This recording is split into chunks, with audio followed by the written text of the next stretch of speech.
to my For the Love podcast community. I want to do something a little bit new here.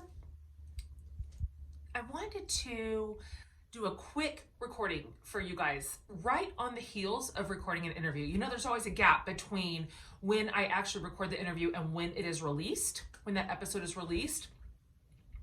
But my feelings, my responses to each episode are really fresh, obviously right when I do them.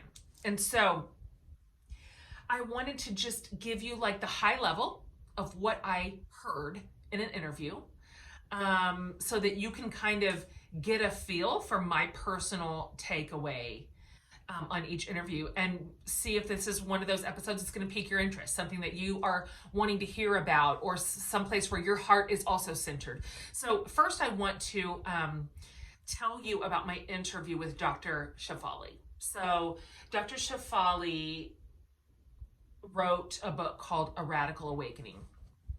There's a reason that Oprah's talking about it, right? There's a reason that everybody's talking about it. I just want to tell you that when I got off the interview with her, I was like shook.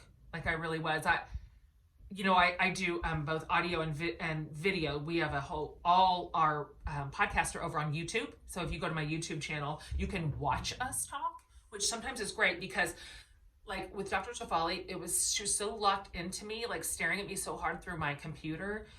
And then the words that she was saying were so dialed into my personal experience that it was just like, oh my, spooky.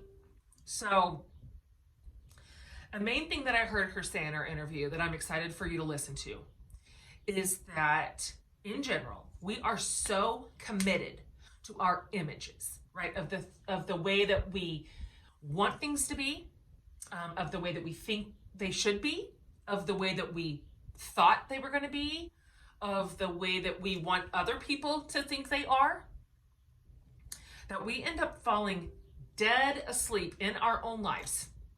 Like we lose the ability, because we're so committed to the image, we lose the ability to admit, even to ourselves, when something is really broken. That includes a relationship, a marriage, a job, some sort of circumstance, something in parenting, even just the way that we are moving through the world, all of it.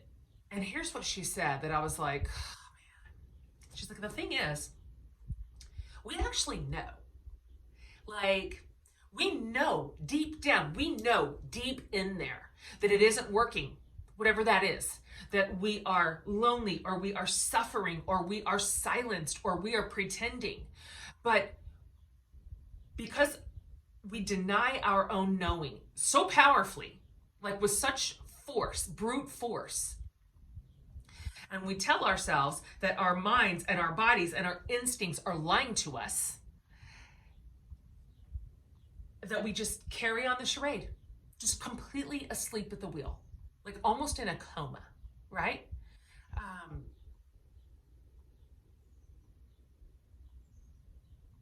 It's so close to the bone because Dr. Shefali said we actually think that losing the thing will be worse than admitting it is broken.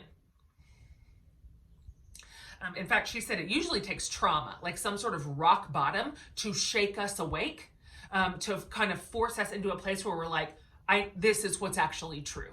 This has been true. I know this is true. This is how the state of this, how this really, really is, to be able to admit that we knew all along.